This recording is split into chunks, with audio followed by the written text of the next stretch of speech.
3D printed house எப்படி கட்டுறாங்க? Future construction technology 5 நாட்களில் வீடை கட்ட முடியுமா? வணக்கம் நண்பர்களே, நான் உங்கள் சிவில் சுந்தர். ஒரு சாதாரண வீட்டை கட்ட வேண்டும் அப்படின்னா எக்ஸ்கவேஷன், ஃபவுண்டேஷன், பிரிக் ஒர்க்கு, பிளாஸ்டரிங்கு அப்படின்னு பல்வேறு வேலைகள் இருக்கும்.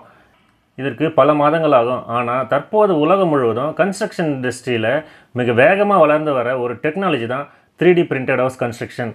ஒரு பெரிய பிரிண்டர் மிஷினு, கம்ப்யூட்டர் டிசைனு மற்றும் ஸ்பெஷல் கான்கிரீட் மிக்ஸை பயன்படுத்தி மனிதர்கள் கையால் செங்கல் அடுக்காமல் நேரடியாக வீட்டோட சுவத்துக்களை உருவாக்குறது தான் 3D printed டெக்னாலஜி. இந்த வீடியோவில் 3D printed house அப்படின்னா என்ன, எப்படி கட்டுறாங்க, எந்த மெட்டீரியலை பயன்படுத்துகிறாங்க, ஸ்ட்ரக்சரல் ஸ்ட்ரென்த் எப்படி இருக்கும், இந்தியாவில் இந்த டெக்னாலஜி எந்த நிலையில் இருக்குது, இதனுடைய அட்வான்டேஜ், டிஸ்அட்வான்டேஜ் என்பதை சிவில் இன்ஜினியரிங் பார்வையில் விரிவாக பார்க்கலாம். ஃபஸ்ட்டாக 3D printed house அப்படின்னா என்னன்னு பார்க்கலாம். முதல்ல 3D printed house அப்படின்றத புரிஞ்சுக்குவோம். பொதுவாக ஒரு பில்டிங் கட்டும்போது ஃபார்ம் ஒர்க்கு, பிரிக் ஒர்க்கு, பிளாஸ்டரிங்கு போன்ற பல வேலைகள் தேவைப்படும். ஆனால் 3D printed house டெக்னாலஜியில் பில்டிங் இன்ஃபர்மேஷன் மாடியூல் அல்லது கேட் மாடல் மூலயமா டிசைனை பிரிண்டிங் சாஃப்ட்வேருக்கு கொடுப்பாங்க. பிறகு ஒரு கேண்ட்ரி டைப் பிரிண்டர் அல்லது ரொபாட்டிக் ஆம் பிரிண்டர் மூலயமா கான்கிரீட் மெட்டீரியலை லேயர் பை லேயராக டெபாசிட் செஞ்சு வாலை உருவாக்குவாங்க. இதையே அடிட்டிவ் மேனுஃபேக்சரிங் ப்ராசஸ் அப்படின்னும் என்ஜினியரிங்கில் கூறுவாங்க. அதாவது மெட்டீரியலை லேயர் பை லேயராக சேர்த்து ஸ்ட்ரக்சரெல்லாம் உருவாக்குறது. இதனால் ஃபார்ம் ஒர்க் தேவையில்லை, பிரிக் மேசன்ட்ரி தேவையில்லை, வால் ஜாமெட்ரியை கம்ப்யூட்டர் கண்ட்ரோல் மூலயமா துல்லியமாக உருவாக்க முடியும். இந்த 3D பிரிண்டிங் மெஷின் எப்படி வேலை செய்கிறதுன்னு பார்க்கலாம். இப்போது மெஷின் ஒர்க்கிங்கை பற்றி பார்க்கலாம். 3D கன்ஸ்ட்ரக்ஷன் பிரிண்டர் முக்கியமாக 3 பகுதியில் கொண்டது. ஃபஸ்ட்டு பிரிண்டிங் சிஸ்டம், இதுதான் எக்ஸ், ஒய், இஜெட்டு என 3 பகுதிகளையும் நகரக்கூடிய பிரிண்டிங் ஃப்ரேமு. ரெண்டாவது மெட்டீரியல் பம்பிங் யூனிட், அதாவது ஸ்பெஷல் கான்கிரீட் மிக்ஸை தொடர்ந்து பிரிண்டர் நாசிலுக்கு கொண்டு வர சிஸ்டம். மூணாவதாக கண்ட்ரோல் சாஃப்ட்வேர், கேட் டிராயிங்கு அல்லது பில்டிங் இன்ஃபர்மேஷன் மாடியூல் மூலயமா மஷின் இன்ஸ்ட்ரக்ஷன் வழியாக மாற்றக்கூடிய சாஃப்ட்வேரு. பிரிண்டர் நாசில் வழியாக கான்கிரீட்டு வெளியே வரும். ஒவ்வொரு லேயரும் சுமார் 20லேருந்து 40 mm திக்னஸ்க்கு இருக்கும். ஒவ்வொரு லேயரும் ஹார்டனிங் ஆகிறதுக்கு முன்னாடியே அடுத்த லேயரை டெபாசிட் செய்யணும். இந்த ப்ராசஸை தொடர்ந்து நடைபெறும் போது முழு வால் கன்ஸ்ட்ரக்ஷன் உருவாகும். இதில் முக்கியமான விஷயம் அப்படின்னா மெட்டீரியல் சிட்டிங் டைமு மற்றும் பில்டபிலிட்டி சரியாக இருக்க வேண்டும். இல்லைனா கீழே இருக்கிற லேயரு செட்டில்மெண்ட் ஆகிடும். அடுத்து 3D பிரிண்டிங்கில் பயன்படுத்துகிற மெட்டீரியல்ஸை பற்றி பார்க்கலாம். பலருக்கு ஒரு சந்தேகம் இருக்கும், இந்த 3D பிரிண்டிங் டெக்னாலஜியில் சாதாரண காங்கிரீட்டை பயன்படுத்துகிறாங்களா அப்படின்னா இல்லை. 3D பிரிண்டிங்க்கு ஸ்பெஷல் பிரிண்டபிள் காங்கிரீட்டை பயன்படுத்துகிறாங்க. இதில் பொதுவாக cement, fine sand, fly ash, silica fume, chemical admixture, fibres போன்ற பொருட்களை சேர்ப்பாங்க. இதில் மிக்ஸ் பண்ணுற காங்கிரீட்டுக்கு 3 முக்கிய பண்புகள் கண்டிப்பாக இருக்கணும். ஃபஸ்ட்டு பம்பபிலிட்டி, அதாவது காங்கிரீட்டு பம்ப் வழியாக எளிதாக செல்ல வேண்டும். ரெண்டாவது எக்ஸ்ட்ராடபிலிட்டி, நாசில் வழியாக கண்டினியூஸாக வெளியே வர வேண்டும். மூணாவது பில்டபிலிட்டி, மேலே வரும் லேயரை தாங்கக்கூடிய அளவுக்கு ஸ்ட்ரென்த் இருக்க வேண்டும். இந்த ப்ராப்பர்ட்டிஸ் தான் மிகவும் முக்கியமானது. அடுத்து ஸ்ட்ரக்சரல் ஸ்ட்ரென்த்து எப்படி இருக்குன்னு பார்க்கலாம். இப்போது சிவில் இன்ஜினியர்கள் அதிகமாக கேட்கக்கூடிய கேள்வி, 3D printed ஹவுஸு ஸ்ட்ராங்காக இருக்குமா? இதில் ஸ்ட்ரக்சரல் டிசைனை சரியாக செஞ்சால் நல்ல ஸ்ட்ரென்த்து கிடைக்கும். ஆனால் இதில் சாதாரண ரெயின்ஃபோர்ஸ்டு கான்கிரீட் ஸ்ட்ரக்சர் போல் இல்லை. தேவையான இடங்களில் steel reinforcement, rebar insertion, micro reinforcement, fibre ரெயின்ஃபோர்ஸ்மெண்ட்டை பயன்படுத்துகிறாங்க. மேலும் ஸ்ட்ரக்சரல் அனாலிசிஸு மற்றும் லோடு கால்குலேஷன் அடிப்படையில் டிசைனை செய்யப்படணும்.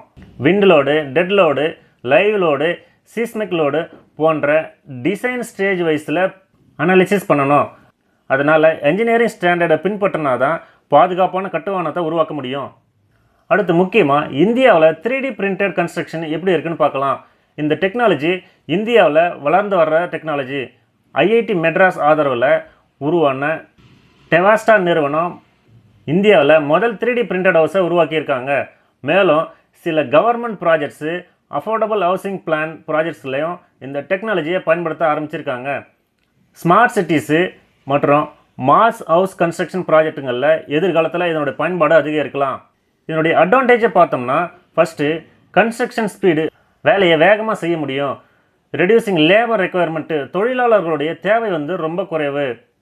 லெஸ் மெட்டீரியல் வேஸ்டேஜ், அதாவது மெட்டீரியலோட வேஸ்டேஜ் பார்த்திங்கன்னா ரொம்ப குறைவு.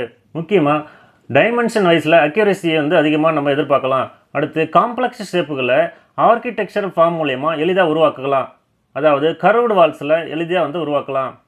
அடுத்து சஸ்டைனபிள் கன்ஸ்ட்ரக்ஷன், கார்பன் ஃபுட் பிரிண்ட்டை குறைக்கிறதுக்கு வாய்ப்பு இருக்குது.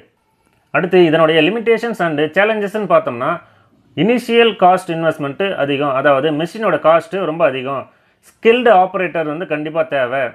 அடுத்து ஸ்கில்டு ஆப்ரேட்டர்ஸ்ன்னு பார்த்தோம்னா ஸ்பெஷலைஸ்டு இன்ஜினியர் அண்டு டெக்னீஷியன்ஸ் வந்து கண்டிப்பாக தேவை. இதனுடைய ஐஎஸ் கோட் ஸ்டாண்டர்ட்ஸ்ன்னு பார்த்தோம்னா பல நாடுகளில் கோட்ஸ் அண்ட் ஸ்டாண்டர்ட்ஸு இன்னும் உருவாக்கிக்கிட்டு தான் இருக்காங்க. இன்னும் சொல்லப்போனால் இந்தியாவிலையும் 3D பிரிண்டட் ஹவுஸ் உடைய கன்ஸ்ட்ரக்ஷன் கோட்ஸ் ப்ராக்டிசஸை உருவாக்கிக்கிட்டு தான் இருக்காங்க. லாஸ்ட் ஜனவரியில் ஐஐடி மெட்ராஸில் விசிட் பண்ணுறப்போ அங்கே 3D printed house construction wise ஒரு பில்டிங்கை கட்டியிருந்ததை நான் பார்த்தேன். அதில் அவங்க சொன்ன முக்கியமான விஷயம், பில்டிங்கோட மொத்த கட்டுமானமும் 11 நாள்லேயே மொத்தமாக கட்டி முடிச்சிருக்காங்க. அடுத்து ரெயின்ஃபோர்ஸ்மெண்ட் சேலஞ்சஸ்னால் ட்ரெடிஷ்னல் ஆர்சிசி கன்ஸ்ட்ரக்ஷனும் போல் ரெயின்ஃபோர்ஸ்மெண்ட் கம்பியை கொடுக்கறது சவாலானதாக இருக்குது. அடுத்து லார்ஜ் ஸ்கேல் அடாப்டேஷனில் அனைத்து ப்ராஜெக்டுகளையும் உடனே பயன்படுத்த முடியாது. ஃபைனலாக மொத்தத்தில் பார்க்கும்போது 3D பிரிண்டட் ஹவுஸ் டெக்னாலஜின்றது கன்ஸ்ட்ரக்ஷன் இண்டஸ்ட்ரியோட அடுத்த மிகப்பெரிய மாற்றமாக பார்க்கப்படுது. பில்டிங்கை வேகமாக கன்ஸ்ட்ரக்ட் பண்ண முடியும், குறைஞ்ச லேபர் செலவில் பில்டிங்கை வந்து கன்ஸ்ட்ரக்ட் பண்ண முடியும். அடுத்து முக்கியமாக குறைஞ்ச மெட்டீரியல் வேஸ்டேஜ் போன்ற காரணங்களால் எதிர்காலத்தில் இந்த டெக்னாலஜி மிகப்பெரிய அளவில் வளர்ச்சி அடைகிறதுக்கு வாய்ப்பு இருக்குது. ஆனாலும் தற்போது இருக்கிற கன்வென்ஷனல் ஆர்சிசி கன்ஸ்ட்ரக்ஷனை முழுமையாக மாற்றக்கூடிய நிலையில் இல்லை. இருந்தாலும் ஃப்யூச்சரில் அஃபோர்டபுள் ஹவுசிங்கும் டிசாஸ்டர் ரிலீஃப் ஹவுசிங்கு மற்றும் ஸ்மார்ட் கன்ஸ்ட்ரக்ஷன் ப்ராஜெக்ட்டுங்களில் முக்கிய பங்கு வகிக்கும்னு எதிர்பார்க்கப்படுது. இந்த டெக்னாலஜியை பற்றி உங்களோட கருத்து என்ன?